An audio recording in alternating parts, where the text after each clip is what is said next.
Welcome to Starlight Sci-Fi, where humanity's courage meets the unknown. Dive into the most gripping tales of survival, exploration, and triumph in the vastness of space. The galaxy is vast, filled with civilizations far older and more advanced than humanity.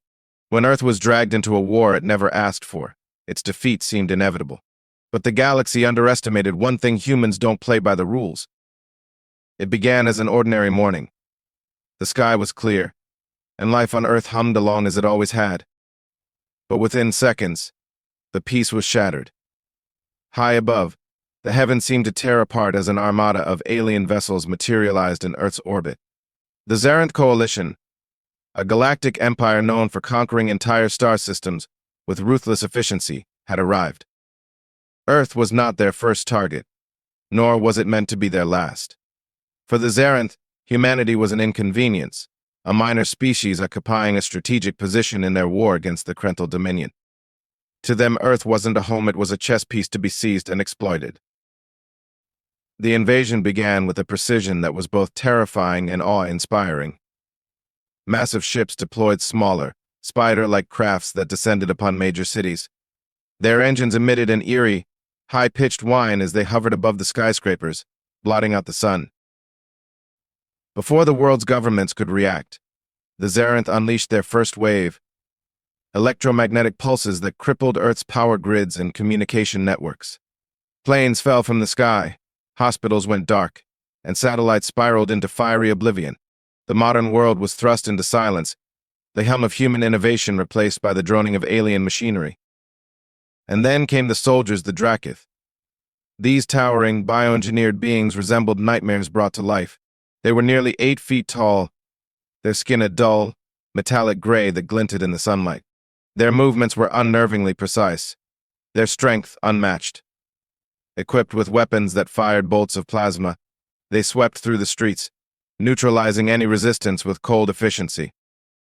In less than 24 hours, humanity's defenses were in ruins. Fighter jets were swatted from the sky by invisible energy shields, tanks were rendered useless by advanced weaponry, and entire battalions were subdued before they could fire a single shot. The Zarynth didn't need to kill indiscriminately. They didn't see the point. For them, this was a calculated operation, not an act of war. Their message was clear: Earth belonged to them now. Most species in the galaxy would have capitulated by this point. Resistance was futile against an empire as advanced as the Zarynth. Their fleets spanned hundreds of systems, their technology centuries ahead of anything Earth could muster. For millennia, their strategy had remained the same: strike fast, overwhelm the target, and absorb it into their growing empire. From their perspective, Earth was no different. Humanity was primitive, divided, and woefully unprepared for an enemy of this magnitude. Compliance, they believed, was inevitable. But what the Zarynth failed to understand was the stubborn, unpredictable nature of humankind. Beneath the fear and chaos, a fire was beginning to burn. In bunkers and basements, in hidden corners of the planet, plans were already being made. Humanity was not ready to surrender, not yet. The day the sky opened was the day humanity learned it was not alone in the galaxy. It was also the day the Zarynth made their first mistake. They underestimated Earth. Deep beneath the rugged peaks of the Rocky Mountains, a forgotten relic of Earth's military past flickered back to life. The Cheyenne Mountain Complex, a facility once relegated to historical archives, now housed the remnants of Earth's resistance. When the invasion began, most of the world's military infrastructure had been destroyed within hours. Yet this fortress, carved into solid rock, had survived, hidden from the Zarynth's prying sensors. Here, a handful of Earth's most elite soldiers and tacticians gathered. They were not just soldiers, they were the best humanity had to offer. Navy SEALs, Delta Force operators, cyber warfare experts, and engineers had all been handpicked for one reason: their ability to adapt and survive in the face of overwhelming odds. At the center of this team stood Commander Eli Grayson, a man whose name was legend in the Special Forces community. Grayson was a retired Navy SEAL who had spent decades fighting battles in places most people couldn't find on a map. He was known for his unorthodox methods. A man who thrived in chaos and found opportunity where others saw only defeat. Now, in what should have been his twilight years, he was thrust into humanity's greatest fight. Grayson's team wasn't assembled to mount a conventional counterattack. They didn't have the resources or manpower to take on an empire as vast as the Zarynth. The world's armies had been dismantled, and what remained of Earth's population was either hiding or under alien surveillance. But Grayson wasn't thinking about fighting a conventional war. His plan was far simpler and far deadlier. "We're not here to win," he told his team during their first briefing. "We're here to remind them why they should have left us alone." The Zarynth believed they had extinguished all resistance, a belief reinforced by their arrogance. Their advanced technology allowed them to monitor nearly every inch of the planet. But they relied on algorithms and predictive models rather than intuition. They had spent millennia conquering species that followed predictable patterns of behavior, and they assumed humanity would do the same. Grayson saw this as their Achilles heel. The Zarynth were too reliant on their technology, too confident in their systems. They expected Earth's survivors to scatter like frightened prey, not to regroup and strike back. Grayson's team was determined to exploit that blind spot. They began by salvaging what they could from the ruins of Earth's defenses. Using scraps of downed satellites and alien wreckage, the team cobbled together a makeshift intelligence network. They tapped into Zarynth communications, deciphering fragments of their language and learning their protocols. What they discovered sent a chill through the bunker. The Zarynth weren't just conquering Earth, they were using it as a testing ground. Deep in the heart of their orbiting fleet, the aliens were developing a neural control system capable of subjugating entire civilizations. If they succeeded, Earth would become a blueprint for galactic domination. Grayson's team worked tirelessly, crafting a plan that was as bold as it was desperate. They couldn't hope to defeat the Zarynth outright, but they could deal a blow that would shatter their confidence and disrupt their plans. As the days passed, the team honed their strategy. They knew they couldn't outmatch the Zarynth in firepower or technology, but they had one advantage the aliens could never replicate: human ingenuity. Grayson's team wasn't just preparing for a battle, they were setting a trap, one that would make the Zarynth regret ever underestimating humanity. In the dark confines of the bunker, surrounded by the hum of salvaged machinery and the whispers of their shared resolve, Earth's last strike team prepared to make history. The Zarynth thought they had won. They were about to learn just how wrong they were. Grayson's team understood one thing: knowledge was their most valuable weapon. The Zarynth had a massive technological advantage, but their arrogance blinded them to the value of human resourcefulness. In the quiet depths of their mountain sanctuary, the team turned their focus to a single goal: understanding their enemy. Using salvaged fragments of alien technology, the team cobbled together crude systems to intercept Zarynth transmissions. These devices weren't elegant, but they didn't need to be. What they lacked in precision, they made up for in creativity. Hacked satellites, jury-rigged receivers, and makeshift decoding algorithms became their tools of war. Slowly, they began to piece together the language of the invaders. At first, the transmissions were a jumbled mess of alien symbols and sounds, incomprehensible to human minds. But over time, patterns emerged. The Zarynth, for all their superiority, communicated in ways not unlike human-structured, logical, and with a clear chain of command. By decoding their messages, the team learned how the Zarynth thought and operated. The Zarynth weren't just an empire. They were a machine. Their fleets were coordinated by massive artificial intelligences housed aboard their capital ships. These AIs calculated every move with precision, analyzing probabilities and adjusting strategies in real time. The Zarynth soldiers, the bioengineered Drakith, were little more than extensions of this machine. Their minds were linked to the AI through neural implants, making them perfect enforcers, obedient, efficient, and incapable of independent thought. But this reliance on centralized control revealed a critical vulnerability. If the command structure was disrupted, the Drakith would lose their coordination. Without the AI's guidance, they would become disorganized, unable to function as a cohesive force. The Zarynth's strength was also their greatest weakness. As the team delved deeper, they uncovered something even more alarming. The Zarynth weren't simply occupying Earth, they were testing a new weapon. Buried in the encrypted data streams, they found references to a neural control system being developed aboard the flagship Oblivion. This system wasn't just for controlling the Drakith, it was designed to enslave entire populations. The implications were horrifying.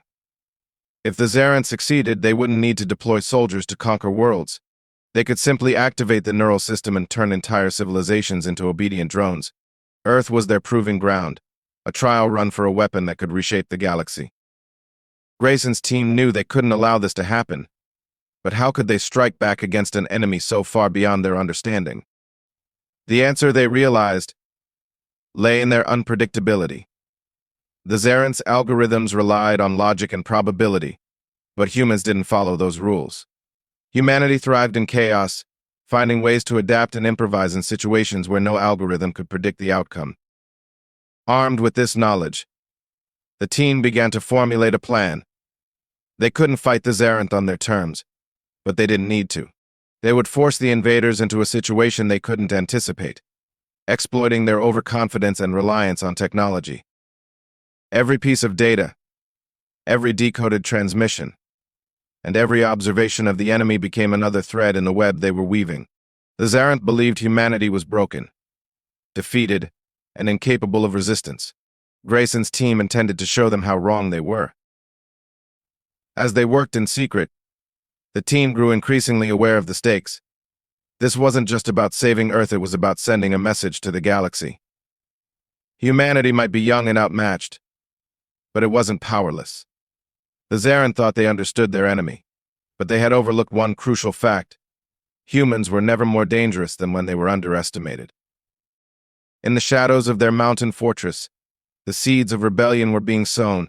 The Zarynth had all the advantages, but Grayson's team had something far more powerful: the will to fight, the courage to adapt, and the knowledge that sometimes the smallest spark could ignite the largest flame.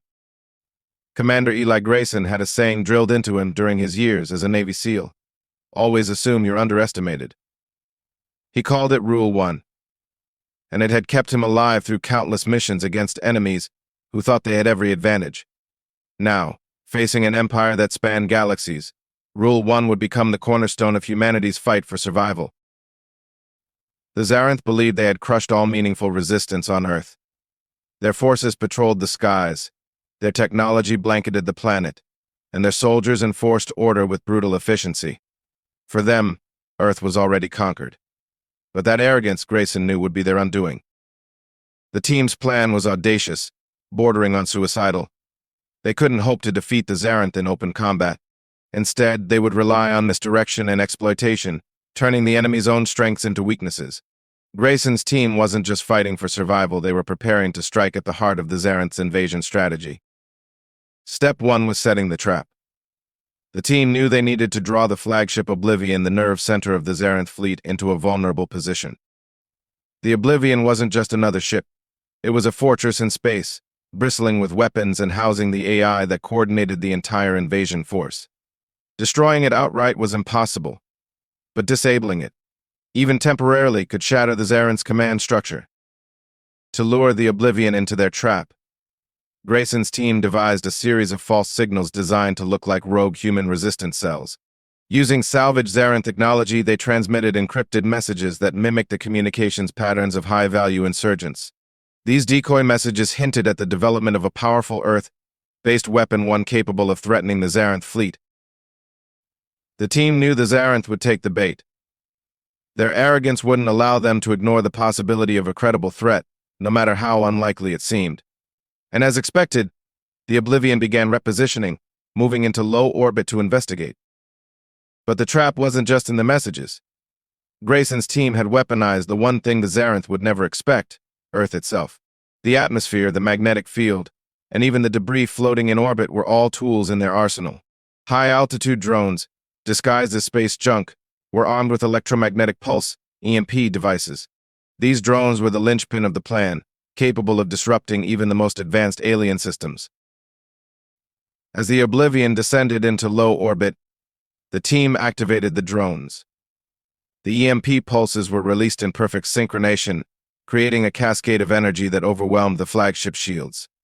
The Zarynth had designed their defenses to repel plasma weapons and energy cannons, but they hadn't accounted for this crude, unpredictable attack. The flagship shuddered as its systems faltered.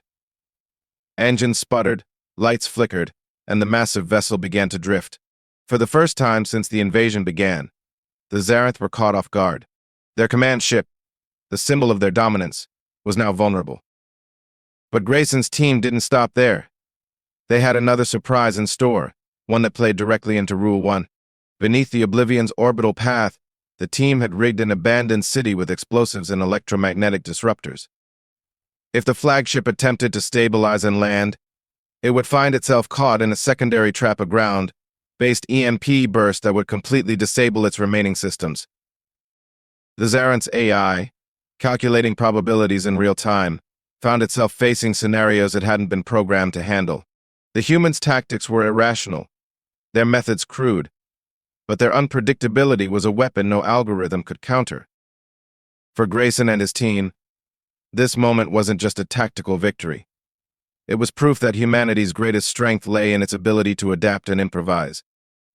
The Zarynth had expected to subdue a primitive species.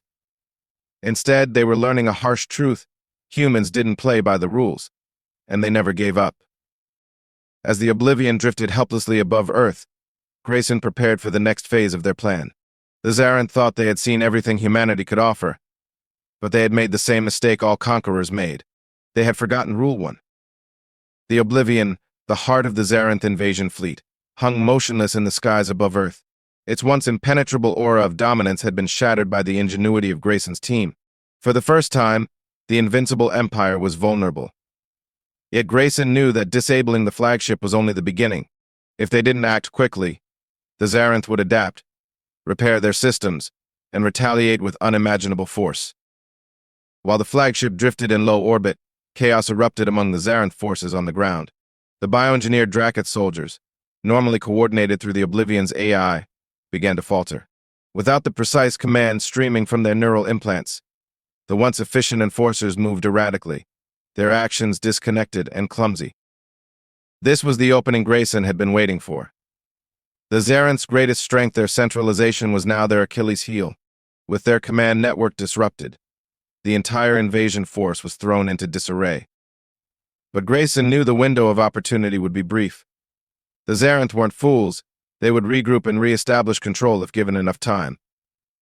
Grayson's team activated the second phase of their plan, a coordinated series of strikes designed to capitalize on the confusion. Using their limited resources, they launched targeted attacks on key Zarynth installations across the globe. The targets weren't random. Each strike was aimed at weakening the invaders' infrastructure while sowing further chaos. In Europe, underground resistance fighters emerged from hiding to sabotage alien power generators. In South America, civilian engineers working with guidance from Grayson's team hacked into Zarynth-supplied drones, redirecting them to human strongholds. Across Asia and Africa, small bands of guerrilla fighters took advantage of the disorganized Draketh, ambushing patrols and reclaiming territory. But the most critical operation was unfolding in orbit. Grayson's team had devised a bold plan to infiltrate the Oblivion itself. While the EMP drones had crippled the flagship, its advanced systems were already attempting to recover. The AI aboard the ship was adaptive, working tirelessly to reassert control over the invasion forces. If allowed to succeed, the Zarynth would regain the upper hand. The infiltration team consisted of only 3 operatives, handpicked for their expertise and courage. They boarded a salvage alien transport, its systems modified to mask their approach. The ship carried an improvised weapon, a virus designed to attack the Oblivion's AI directly. This wasn't just a cyber attack. It was psychological warfare. The virus wasn't intended to destroy the AI, it was meant to confuse and mislead it. The Zarynth relied on logic and order, but the virus introduced chaos, forcing the AI to confront scenarios that defied its programming. As the infiltration team breached the flagship, Grayson and the rest of his team coordinated the ground resistance.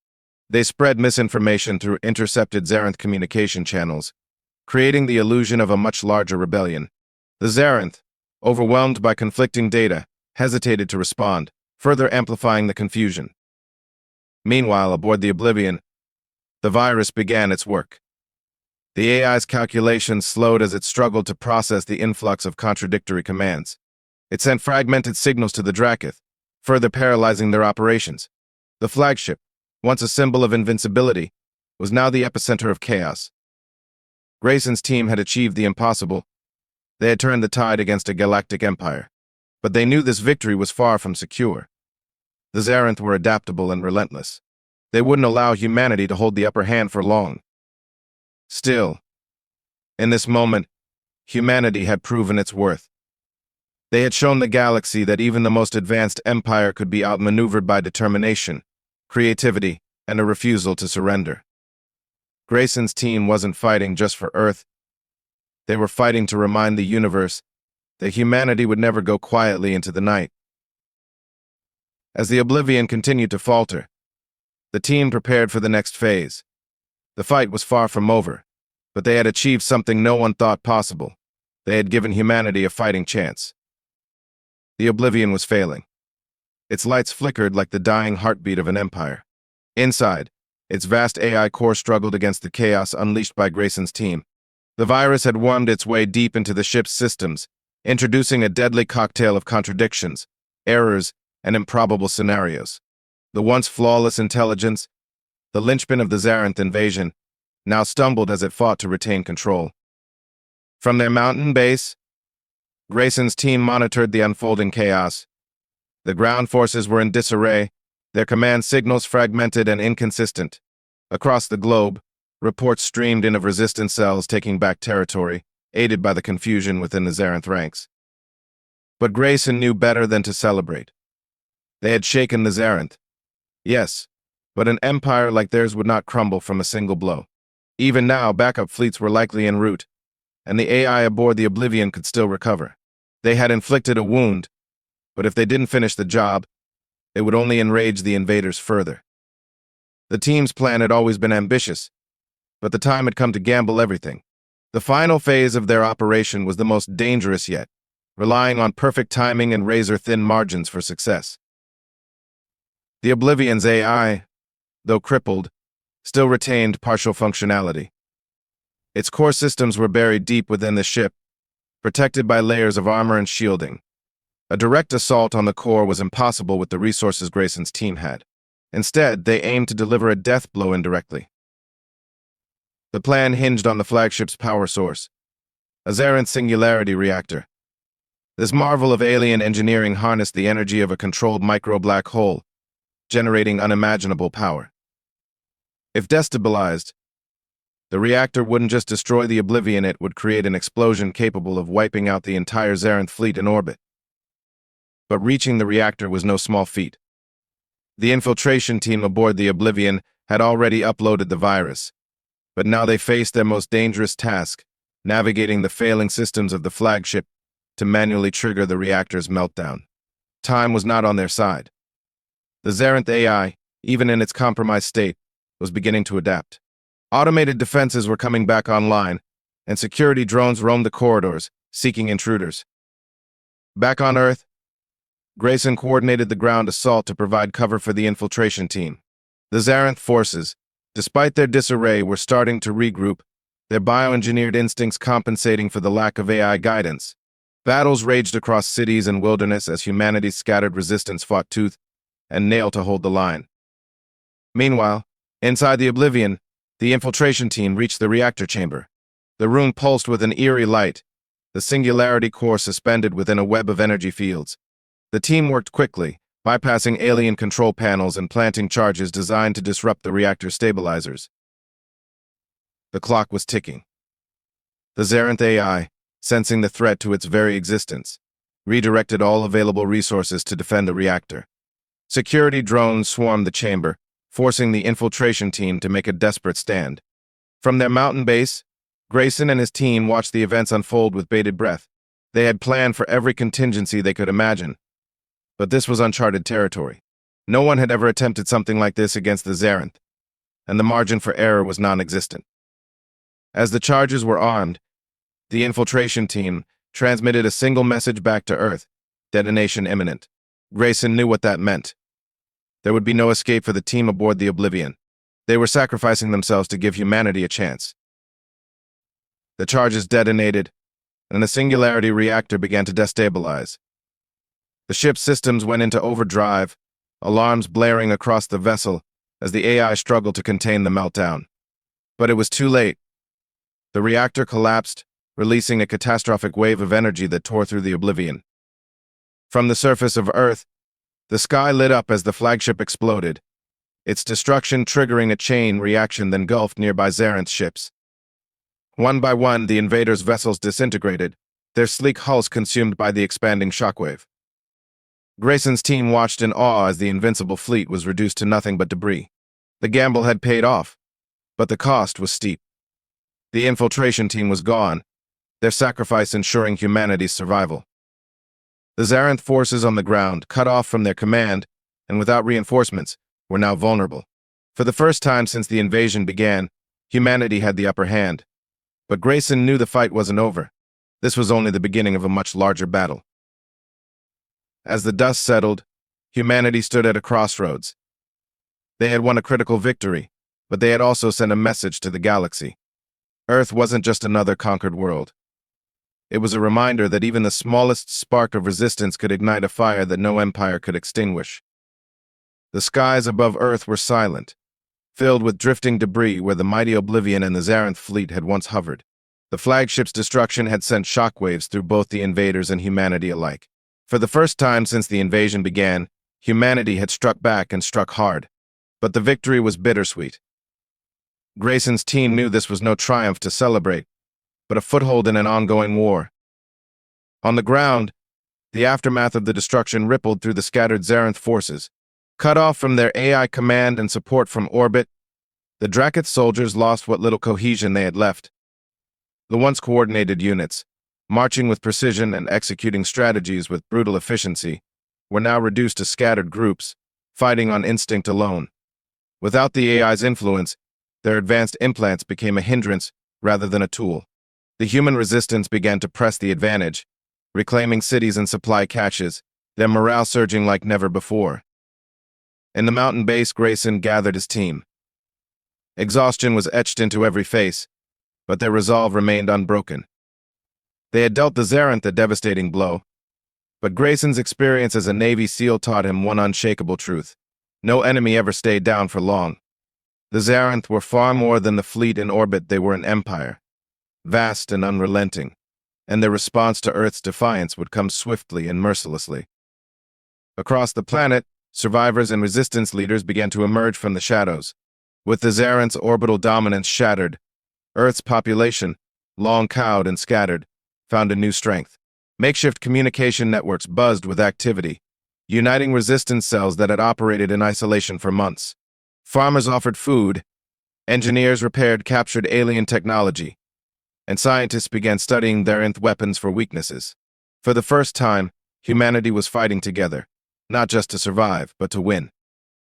The resistance leaders knew they couldn't simply wait for the next wave of Zarynth reinforcements to arrive. Earth had gained precious time, but it was borrowed time. The Zarynth Empire would return, this time with a larger fleet and an even more ruthless strategy. Grayson's team proposed an unthinkable idea: to take the fight to the Zarynth before they could regroup. Using the salvaged remains of Zarynth technology, humanity's brightest minds began reverse engineering a plan for counterattack. The Zarynth relied on their centralized AI systems for their war machine to function, and that was their greatest weakness. If the Resistance could locate and disable another AI hub, possibly the one directing the broader Zarynth Empire, they could cripple their enemy's ability to mount a cohesive counteroffensive.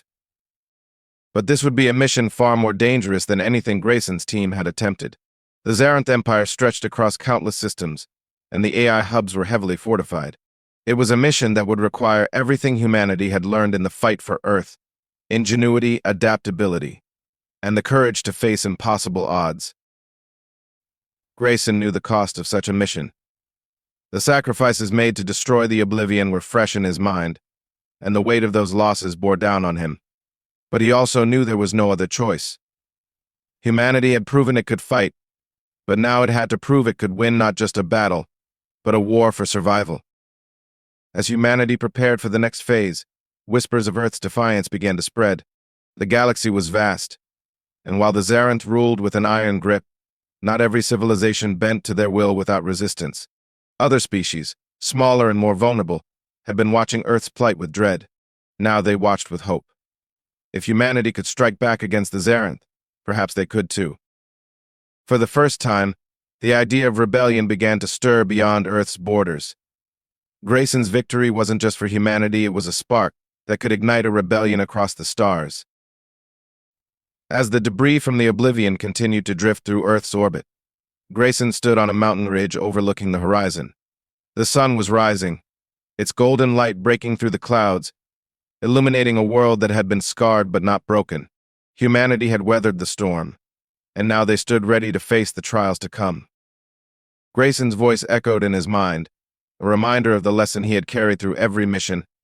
Always assume you're underestimated. The Zarynth had underestimated humanity, and now they were paying the price. But this was just the beginning.